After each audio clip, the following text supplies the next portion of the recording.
Waandishi wetu tumewahita. Sisi kama maafisa usafirishaji mkoa wa Pwani tuna jambo la kuzungumza nani kwa niaba ya maafisa usafirishaji wote mkoa wa Pwani. Mimi ninayezungumza kwa majina naitwa Masudi Hali na ndiye mwenyekiti wa maafisa usafirishaji mkoa wa Pwani.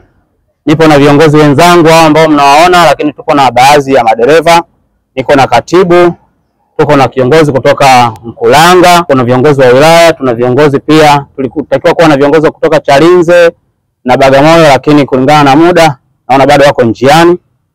Tumewaita, tuna mambo mawili. La kwanza, ndugu waandishi wa habari, kama mnavyokumbuka, taifa letu lilikuwa kwenye uchaguzi wa kupata viongozi wa kutuongoza.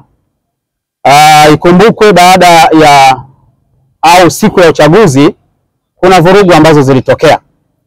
Na kwenye vurugu zile inaonekana wale ambao walikuwa wanasema wanaandamana na mwisho wa siku zikawa vurugu, inasemekana kwamba kwenye kundi letu la maafisa usafirishaji baadhi yetu wasiokuwa na nia njema walishiriki. Sasa tukaona tuwaite tuje tutoe tamko na sisi. Na tunachoweza kusema ni kwamba sisi kama maafisa usafirishaji mkoa wa Pwani tunalaani kitendo kile. Kiukweli ni kitendo ambacho hakiwezi kukubalika. Tunalaani, narudia tena, tunalaani kitendo kile. Hakiwezi kukubalika na jamii yote ya Kitanzania, hasa sisi maafisa usafirishaji mkoa wa Pwani. Kama wapo ambao wenzetu walishiriki, kiukweli tunasema hatuko nao pamoja, na ikitokea ikabainika sisi tutawakana, kwa sababu tunaamini vyombo vya usalama viko macho, wanaendelea na kuona kwamba kwenye kundi letu nani na nani walibainika. Basi ikithibitika kwamba kati yetu yuko ambaye alishiriki kwa namna yoyote vile, sisi tuko ridhaa ya kusema tunamkana kuanzia tangu siku ambayo alishiriki jambo lile. Lakini ndugu waandishi wa habari, la pili, yapo mambo bado yanaendelea kuzungumzwa kwenye mtandao kwa wale ambao bado hawana nia njema na taifa letu, bado wanataka kuendelea kutishia amani ya taifa letu ambayo wazee wetu, waasisi wetu walipambania na kuitunza kwa muda mrefu sana. Sisi kama maafisa usafirishaji tunatoa tamko kwamba maafisa usafirishaji mkoa wa Pwani hatuungani na hilo. Naomba nirudie kwenye eneo hilo kwamba sisi maafisa usafirishaji kwa umoja wetu tunasema hatuungani na hilo. Na nitoe rai kwa maafisa usafirishaji wote mkoa wa Pwani, yoyote, uwe dereva uwe kiongozi, sisi tunatoa tamko la kwamba kama utakuwa unashiriki kwa namna yoyote kuingia kwenye vishawishi hivyo kwa namna yoyote, hatuko ridhaa na wewe, kwa sababu tunaamini amani ndio kila kitu. Vurugu chache au ndogo iliyotokea imetufanya sisi maafisa usafirishaji kukosa amani kwenye vituo, kutokuweza kufanya kazi. Sio jambo la kulielezea sana, lakini kila mmoja anajaribu kuonja joto la jiwe hilo. Maana yake ni nini? Kwamba hata katika hali ya uchumi kimmoja mmoja kwenye eneo letu la kazi, sisi kama maafisa usafirishaji kiuchumi tumeshuka. Kwa hiyo hatufikiri wala hatutamani kuona tena kwamba hii vurugu inatokea tena. Kwa hiyo tunachosema nyote maafisa usafirishaji tutunze amani yetu ili tuweze kufanya biashara yetu kwa utulivu. Na niseme kwamba mnafahamu chama chetu kupitia vyama vya wilaya, vyama vyote ambao mpaka kushuka kwa madereva, tuna utaratibu ambao tunao kwamba kila dereva ana kiakisimwanga. Kiakisimwanga hicho ndicho ambacho kimebeba namba yake ya usajili.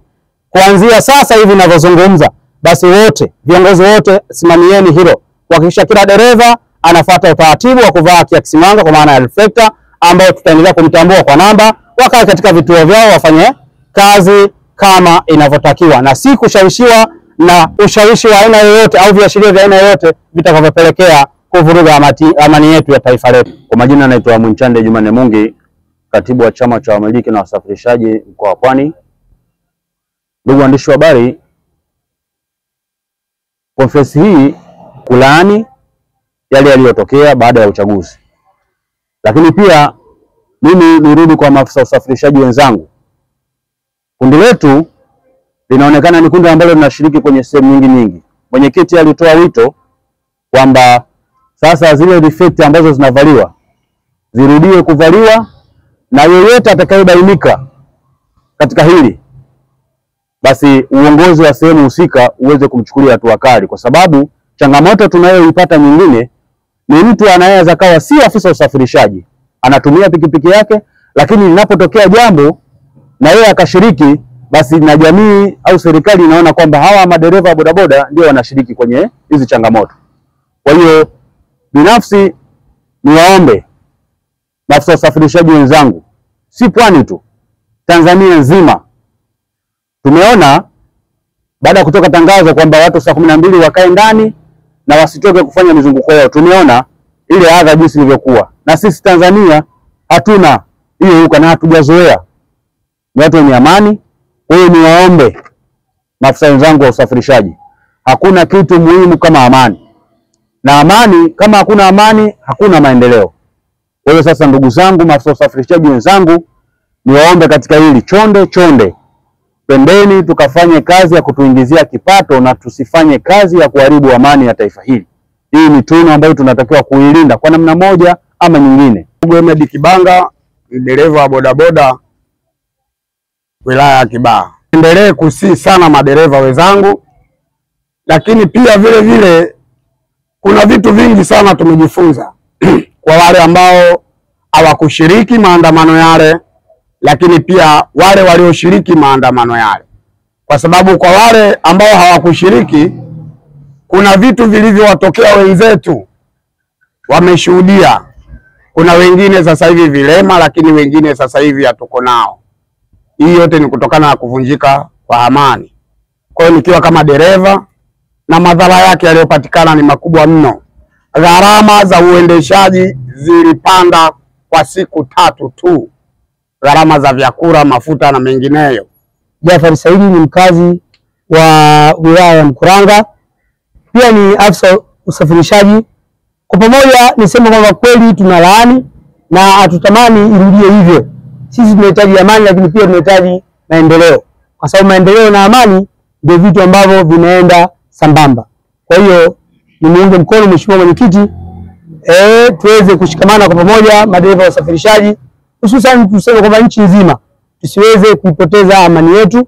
Tuhakikishe amani tunailinda kwa faida yetu na vizazi vyetu, tuweze kupata utulivu, kwa sababu utulivu ndio utapelekea kufanya kazi yetu kwa uadilifu. Lakini pia lingine kwa kuongezea, nilikuwa naomba kwamba yanapotokea matukio kama haya, pia serikali isiwe inatuangalia kwa jicho la kuishi kwa bodaboda, pia ni wahamasishaji wakubwa wa matukio kama haya. Hizi ni tabia za mtu mmoja mmoja, kila mmoja ana tabia zake, lakini sisi tulio wengi huwa tunapinga, hatusapoti kuhakikisha dereva yetu wa bodaboda anashiriki ima kutoa mafuta kwenye chombo chake kuweza kulipua eneo lolote au sehemu yoyote ya umma au hata ya mtu mmoja mmoja.